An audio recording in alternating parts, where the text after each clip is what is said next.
case briefs, and so much more. LSData's got what you're looking for. In Clark v. International Harvester Company, a 1978 lawsuit, custom farmer Raymond W. Clark purchased a defective tractor that caused multiple breakdowns, leading to a lost business. The plaintiffs claimed breach of warranties and negligent design and manufacture against McVey's Inc. and International Harvester Company. Initially, the district court ruled in favor of the defendants on the warranty claims, though later awarded damages to the plaintiffs for issues with the engine's valve train and torque amplifier. The defendants appealed, arguing insufficient evidence and errors in awarding consequential damages for purely economic loss. Still, Clark alleged he lost work due to the tractor's defective engine.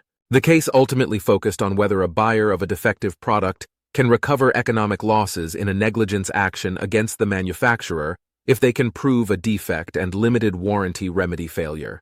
The Idaho Supreme Court reversed and remanded the case on the warranty claims, but upheld the district court's judgment regarding the negligence claim.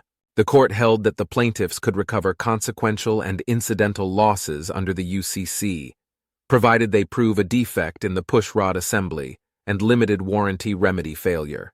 Hence, the plaintiffs didn't need to retry damage issues on remand and were entitled to recover damages determined in the prior trial, establishing the defendants' liability under their warranty theory.